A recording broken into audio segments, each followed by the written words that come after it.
On this episode, we dig into the urban planning side of Bangkok to rate the city based on 6 important criteria. So if you've ever wanted to hold Bangkok's feet to the cold, you'll love this episode of the Bangkok Podcast.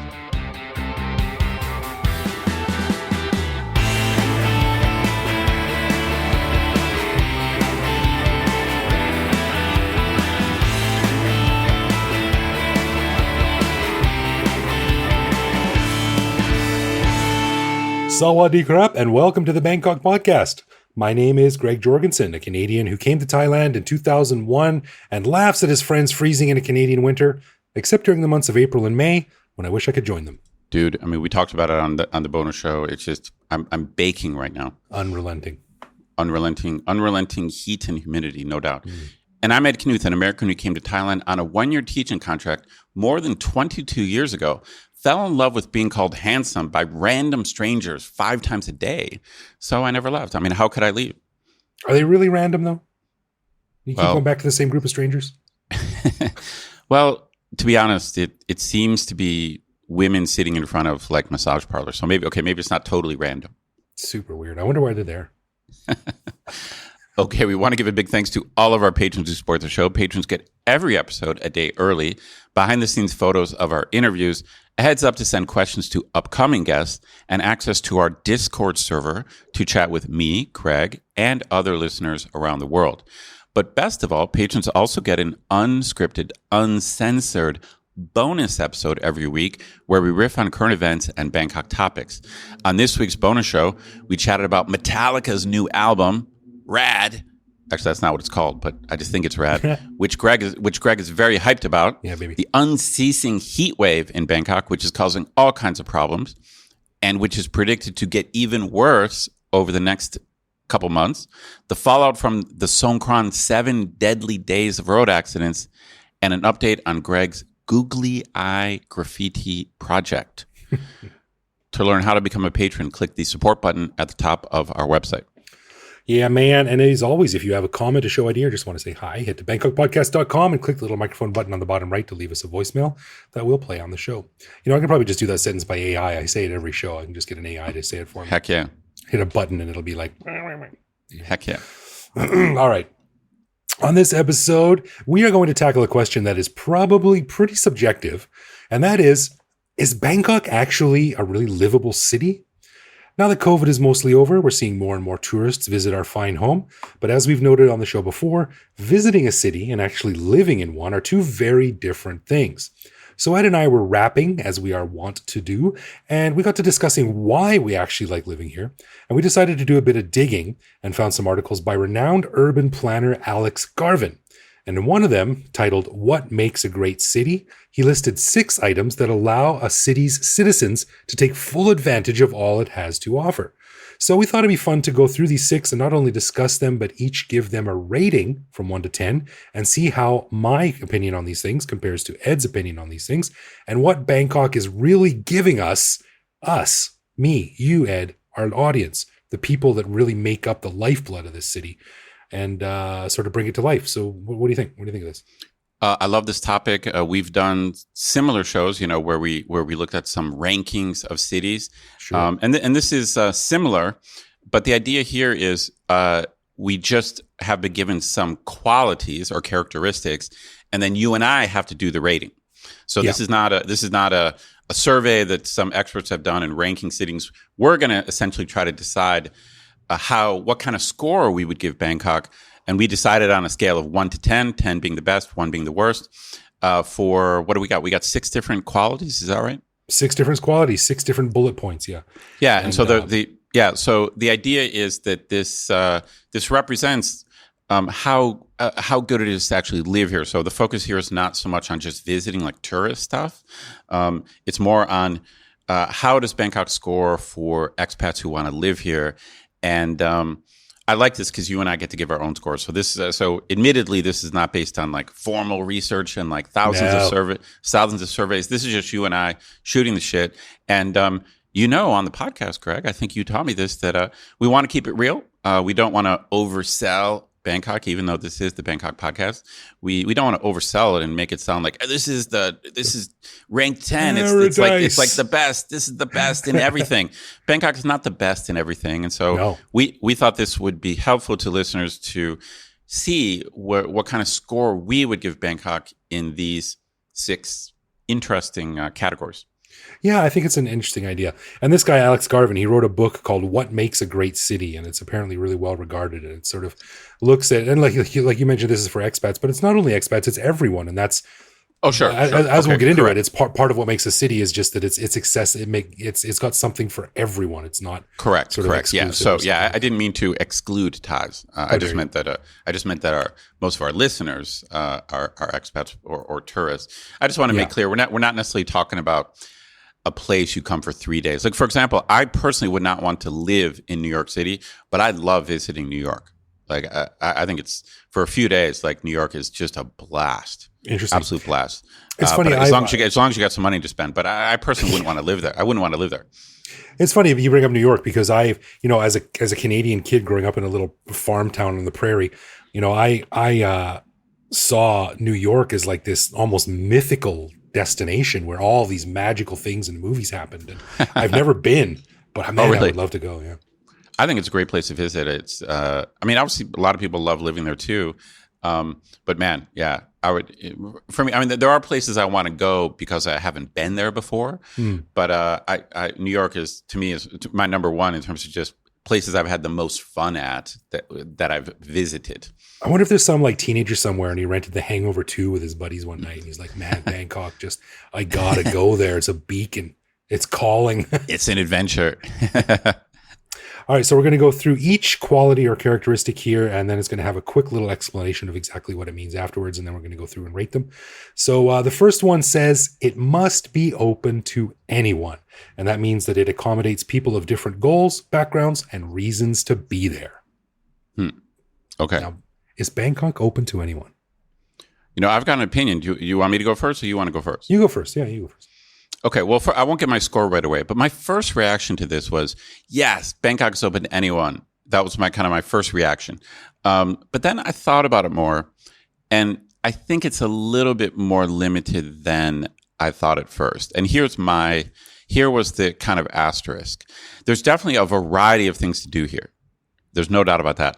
Yeah. But I think there is one, you and I have talked about this before. When it comes to high-level careers, I still think Bangkok and Thailand is not a great place to be to make good money by Western standards.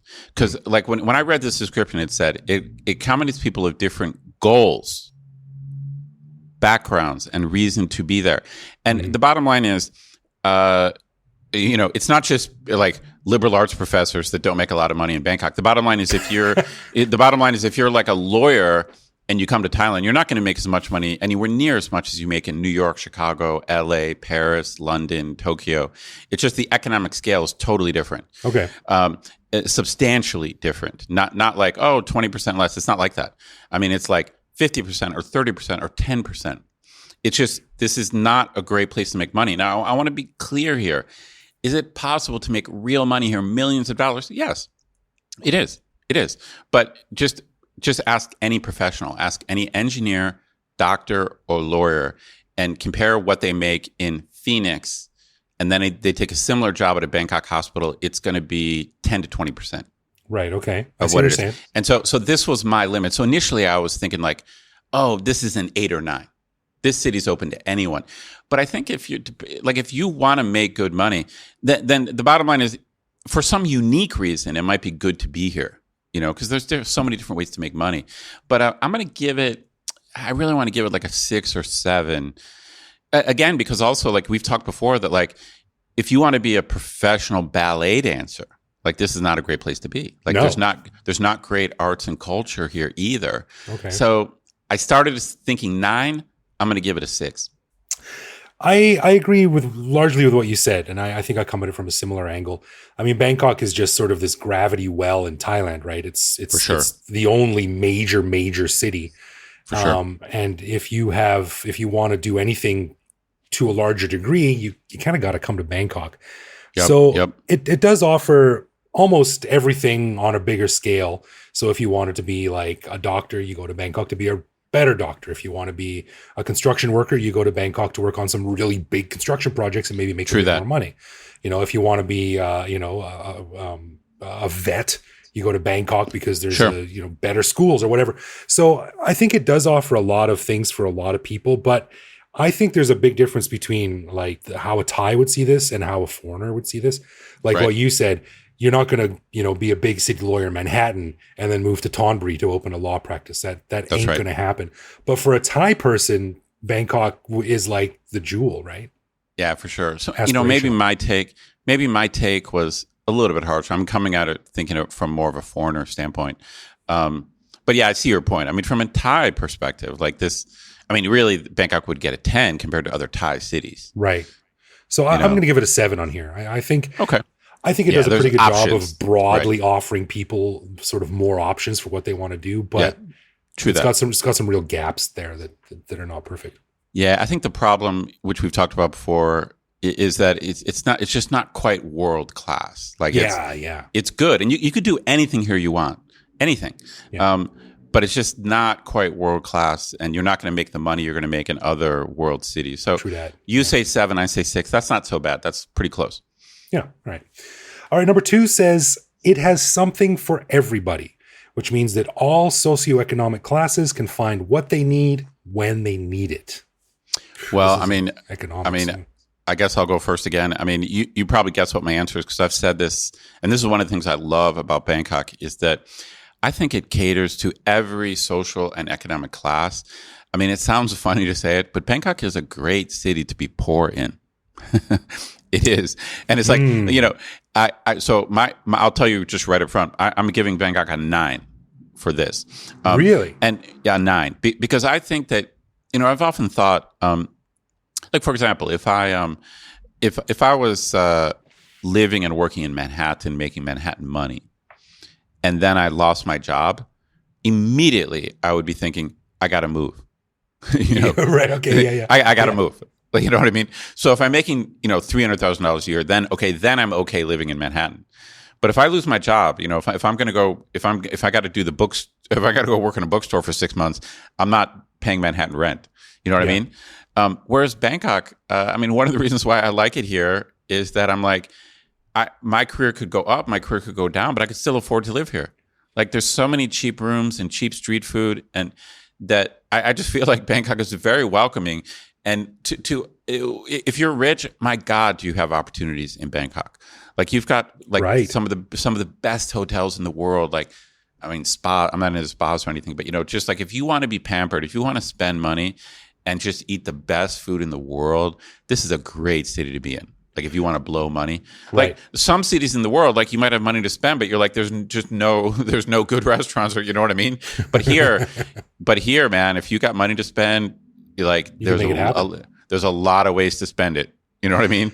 But like I said, also if you're middle class or if you're kind of broke, I said this years ago on the podcast. I said, like, I thought if you're like a struggling artist, or if you're going to write the great American novel, come to Bangkok, because you can live on $200-$300 a month. If you have $10,000 in savings, then you can live in Bangkok for a year. I mean, of course, you've got to live a certain way. But if you're going to lock yourself into your room and write, then this is the place to be. You can't. You don't go to Tokyo. Don't go to don't go to Oslo. If you want to be like the lonely artist. But Bangkok is a place you could live in. Yeah, I would say this ranks pretty high if you're sort of from like lower middle class and up, because it's easy to find your little niche and you can settle at your level. But when I was thinking about this, I couldn't help but think about these trucks full of poor construction workers from Cambodia and Laos that you see, like 80 people stuffed in the back of a truck being driven down Sukhumvit Road. Sure. I don't know if I'd call that living. That's more just existing. And these guys live in sort of itinerant construction camps, and they move from building site to building site.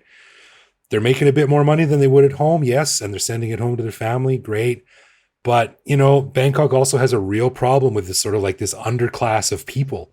And If you're a dark skinned immigrant from Burma in Bangkok, you're probably not going to be there. There's a ceiling, man. So I would say this is pretty good if you have a little bit of money and a little bit of resources. But if you don't, I'd say Bangkok is a pretty desperate scratch. Well, I understand your point, and Thai people like to point out that Bangkok is expensive by Thai standards. So even though I extol the virtues of cheap rooms and cheap street food, obviously if you were in a smaller Thai town, those things would actually be cheaper. Yeah. So I gave this one a 6. A 6, dude. Yeah. That's pretty harsh. That's pretty harsh. If you've got some money, yeah, I'd say maybe an 8 or 9. If you don't, probably a 3 or 4. So I guess here's the thing. It's such a tricky issue because when you think about like the Burmese worker type person, you're correct that they often live, in rooms with like a dozen other people. So these are not great living conditions. But I'm not sure where they, it's like where could they have great living conditions and the economic opportunity as well? The bottom line is they can survive here. And there is a legal avenue for them to get, worker type visas.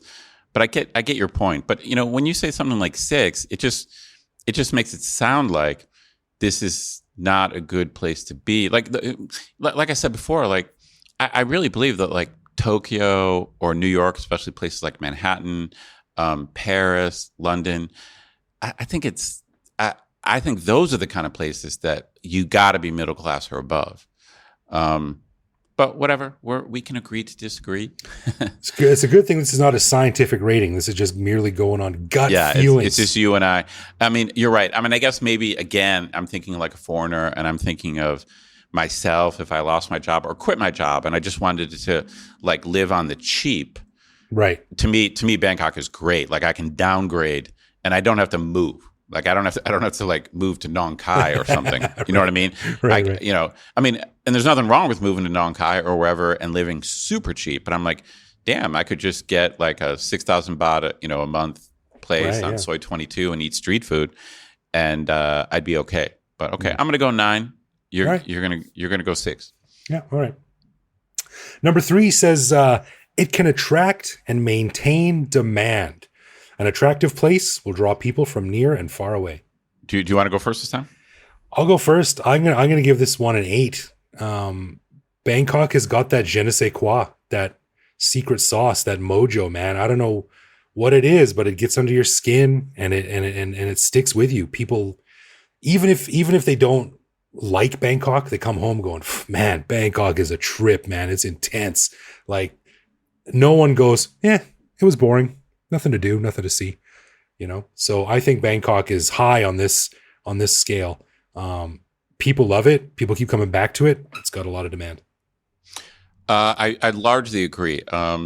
You're right. I mean, it's why we're here, and I love the way you phrased it. Even though your French is horrible. My French is horrible. I'm not even going to try. I'm not going to try to speak French. But you're right. Bangkok does have a certain something that just makes it attractive. So I think you got to give Bangkok a high score in this. There's just something about Bangkok that just pulls people in. Some of it we've already talked about, that you can kind of do anything here, So I do think it's generally attractive. My only difference again is the kind of level. Maybe I feel maybe a little bit I'm getting kind of obsessed with this a little bit. Like, I guess my point, I feel like I'm repeating myself, but everything exists here, but I'm not sure much of it is at the highest level. That's the thing, So, let's say you're like a jazz singer, there's definitely some great jazz singers here, some great jazz music here. Sure. But if you're like a jazz musician and you want to up your game, like you want to, I don't think so. It's not like you couldn't have fun here, and I guess it depends on where you are in your career. And so this to me like reduces the attractiveness to some extent. Okay. Like in this respect, it makes Bangkok more attractive to visit. like as a place to just check out or have as your secondary place. Like if you have like some like high level career in Hong Kong or Singapore or Tokyo or New York, and then you're like, yeah, but six weeks a year I go to Bangkok. That I get, Right. then I see like, Bangkok wins. So, but I largely agree. It's just Bangkok is just cool and interesting, and it just pulls people in. So I'm gonna go 7. I'm Okay. going 7 on demand. All right. Cool. I think a lot of people who come here who like it want to come back, and or I think maybe a higher than average number of people think about coming back to live here. I've heard that a lot over the years. Like, oh man, I gotta come back. And so Agreed. All right. All right. The next one. It needs a framework for urbanization to allow for surrounding development. This one's rough for me.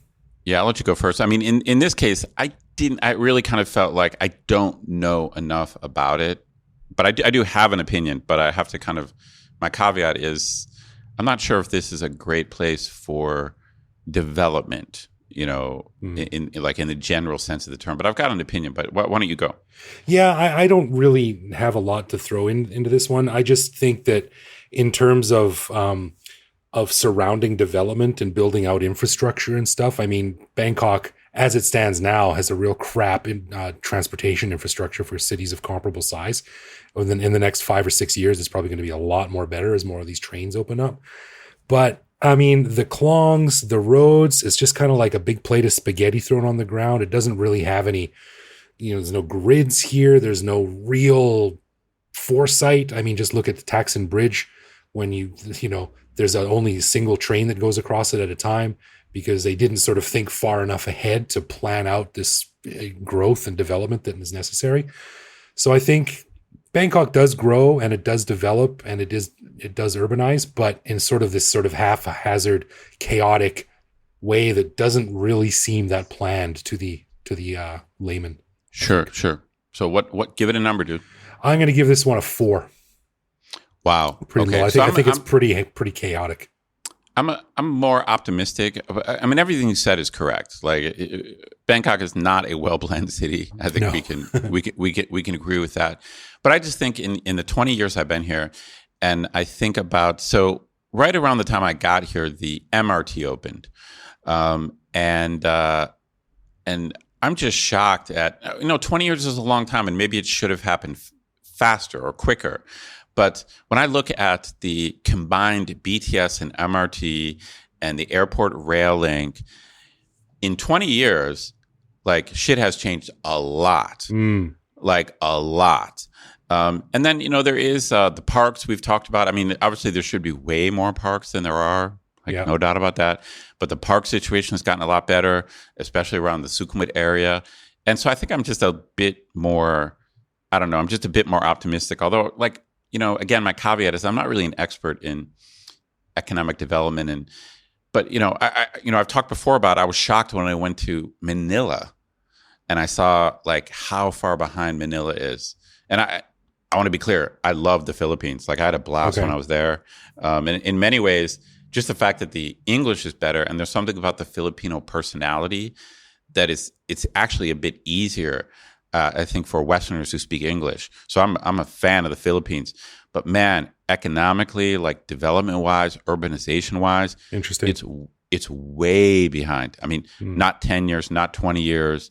And Bangkok is getting better. So again, with the caveat that I'm not an expert, I actually gave Bangkok a 7 for this.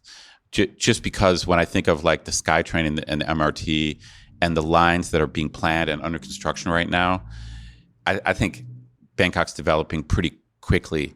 Yeah. Although I don't really know what I'm talking about is my caveat, I'm feel the same way. And I think if you asked me this in 5 years, I'd probably be way higher.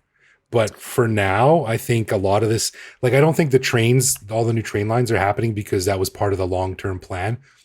I think it was part of a long-term plan, but then there was a coup and then that got tossed out and they had a new one. Then there was another coup and that got tossed out.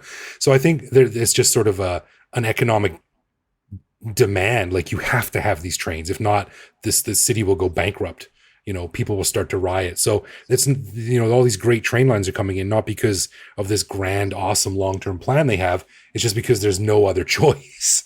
So I think, Agreed. yeah. So again, we are not scientists. We are not urban planners. This is just all about gut feelings. Okay, what's next? All right, next one. It needs to be sustainable and livable.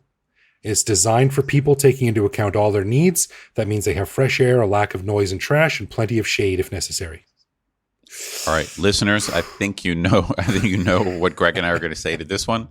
It's just a question of how hard is the hammer going to come down. I'm actually surprised. I think it's going to look when we graph this. We're going to put this on a spiderweb graph. I don't think I'm going to look very good here. It's going to look like I don't even like the city, but I really do. But I'm going to give this one a 2. Yeah, I mean, again, you were harsher than me, but I understand where you're coming from. I mean, okay, so let's make clear.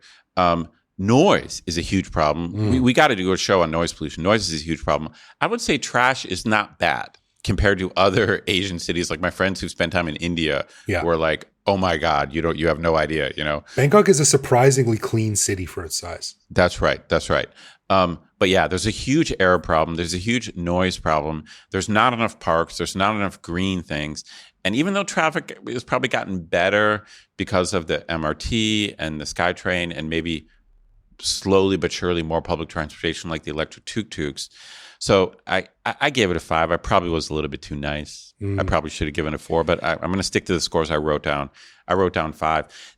The thing about Bangkok is there is a bunch of stuff you have to put up with. And I think listeners, I want you guys to know this if you're thinking about visiting as a tourist or if you're thinking about moving here. Like there's just difficulties that you got to deal with. I mean, traffic is one of the most obvious things. So you just got to prepare for that. You got to have it in your head. There's the problem with taxis who won't take you where you want to go. Like you got to know that on the ground. Like you got to follow my rule of 5. Like you just have to assume that 5 taxis are not going to take you where you want to go using the meter. Right. You got to be prepared for like shitty air at this time of the year. You got to be prepared for that. It's going to happen. You got to be prepared for floods because the Thai government can't figure this problem out, even though it happens every year. So there's just a list of just known problems that affect livability. Yeah. Now the green spaces are getting better, but again, given Bangkok's size, it's pretty bad. Yeah, it's moving in the right direction. The new forest park is a really nice addition to the city. But man, like every time I go down a new street, I see these city trucks that just lopped the top third off of every tree along the street. Right.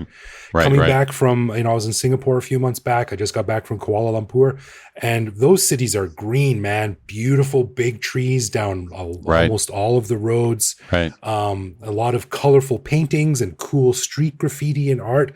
They are pretty cities, and Bangkok ain't pretty.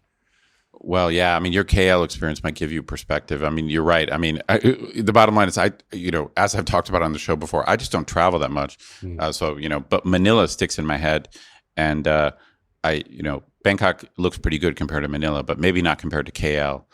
So I understand where you're coming from, but I would say livability in terms of just convenience and beauty.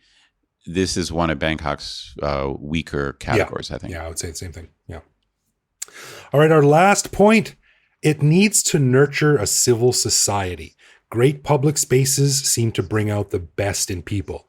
So these are places where people congregate and go to and put on performances and, the public spaces where people gather and share and be cultural together.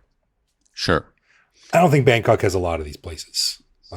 Yeah, I'm pretty negative on this. Although the problem in my case is that the word civil society has a meaning in political science, and it refers to the public being active in politics, independent of actual politicians. So civil society is kind of like the public's participation in politics. And I think in Thailand, this is a bad place to be if you want to speak out or protest.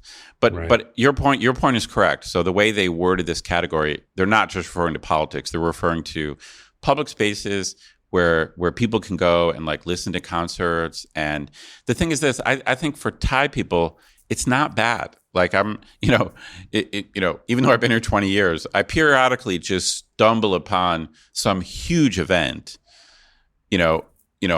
actually you and I, was it you and I? We were riding at Lumpini Park, and we like rode into Lumpini, and like there were like 100,000 people there. When was this? Like, okay, maybe it wasn't you. Sorry. Like, but it's just like I was on a bike ride, and I'm like, oh, I'll just ride around Lumpini, and I go into Lumpini, and there's like 100,000 people there at some event that I was not aware was even happening. Right. So I gave this a score of 5. Like I think there's a lot of public gatherings. There's a lot of markets. There are a lot of public spaces. Like if you go down to Siam or shopping malls, there's a lot of public spaces where Thai people gather. But I don't know. Like to me, there's not a lot of art, and this is certainly not a great place for political participation. So to me, I'm a tweener. I gave it a 5 for civil society. I gave it a 5 as well. Oh, you did? Okay. I think there are little breakout areas, I guess you could say, that are fun. I think we've all driven by the street and you see those temple markets, and those are always fun to go to. Those for sure. Temple There's fairs community, right? There's kind of local community stuff. There's a lot of that stuff. Yeah. But I think, I don't know how much of it is sort of comes from the top down, like from the leadership saying like, we need to provide these spaces, or versus the community saying like, there's nothing to do, so we're going to make these spaces, you know? Sure. Correct. And there's something also sort of unique about Thai culture, whereas, you know, they've got the temples, which traditionally have been these public spaces where people gather. Yes, true that. But also Thailand and Bangkok is a little bit hamstrung by the climate. So you're much more likely to go see a performance in the park in like Vancouver or Paris. True that. Than you are in Bangkok, right? Yeah, so there's definitely more meetings in public in the cool season. Yeah, exactly. And the places that people do meet often are in malls, which correct, maybe makes them a bit lame. But they're still around, so I'd say 5 as well. Yeah, for sure. No, this has been good, man. I like this. I like the idea of us coming up with our own scores instead of like following surveys. So, listeners, I hope you appreciated this, especially like the way Greg and I disagreed, and like I hope you realized that I was right about everything, of course, as I always am.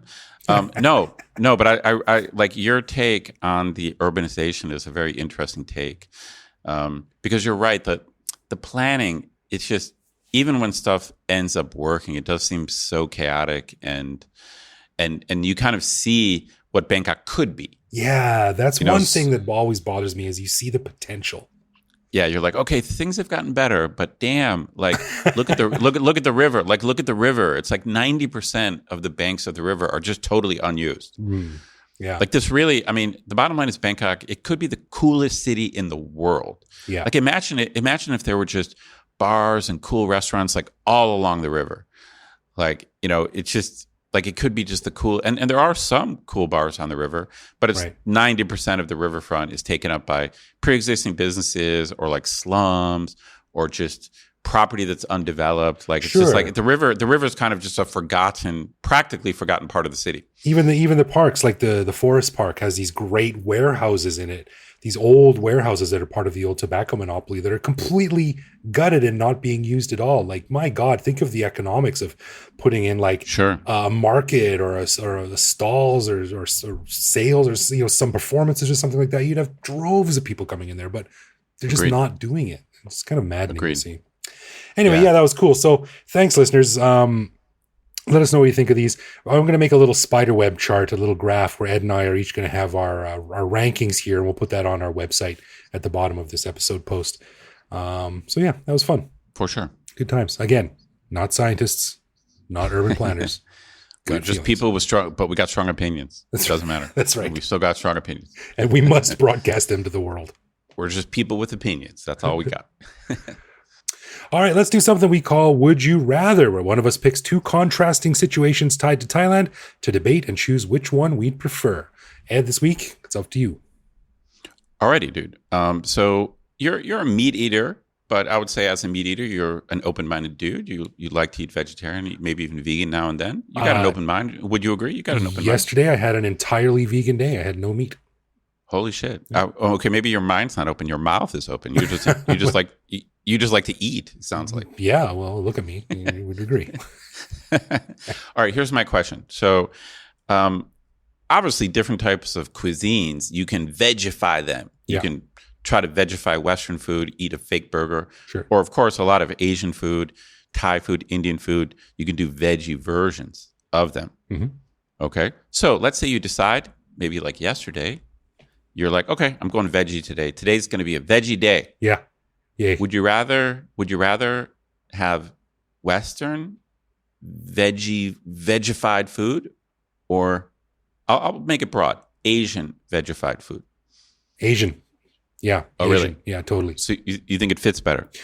I think and I'm not as experienced about this as you would be, but I think a lot of the Western vegetarian food is too focused on trying to look and taste like not vegetarian food. Whereas I feel like a lot of Asian food is like, yeah, this is vegetarian. Like this has been vegetarian food for thousands of years. We're not trying to be a vegetarian hamburger. You know? Oh, I see. It like fits better. It's more of a natural mix. Yeah, like Indian food. Like they're like millions of people in India have been vegetarian for generations. So there's this massive infrastructure of vegetarian food that exists already. Okay, I get this. So in general, you just prefer vegetarian Asian food. Interesting. You know, the bottom line is, if you give me this choice, I think I probably would agree. Maybe not for exactly the same reasons. Like I don't really have a problem. I know some people. I've got some friends who they really think that if you're vegan, then why are you trying to eat like a fake burger? Like, what's the point? Yeah, like, I'm a little bit like that. I mean, in my case, I grew up eating burgers. So if you can make something that tastes like what I grew up with, but doesn't involve like harming animals, then I'm all for it.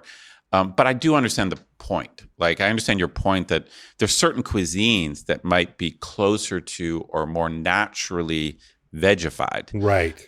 Like, I think Middle Eastern food is, hummus and falafel, like a lot of it is already vegetarian or easy to vegify. Exactly. Yeah. So I think I'm going to agree. I think if you just said, okay, you got to do a whole day, you're going to go do a vegan day. It's either got to be all Western stuff or it's got to be all Asian. I'm going Asian. I'm with you. Yeah, I think Asian food it's already there in easier. It's close. It's closer. Agreed. It's closer. Yeah. Cool. Cool. All right. We agree for once in a million years. Go vegans. Go Asian vegan. All right. A final thanks to all of our patrons who support the show. Patrons get a ton of cool perks and the warm, fuzzy feeling knowing that they're helping in our never-ending quest for cool content. Find out more by clicking support on our website and connect with us online. We're Bangkok Podcast on social media, bangkokpodcast.com on the web, or simply bangkokpodcast@gmail.com. We love hearing from our listeners and ours reply to our messages. Yeah, baby. You can also listen to each episode on YouTube. You can send us a voicemail through our website that we'll feature on the show. Not on Twitter anymore. A few too many Nazis on there for me. But you can now find me on Mastodon at bkkgreg@home.social. So thanks for listening, everyone. Take it easy out there. I'll see you back here next week. No doubt.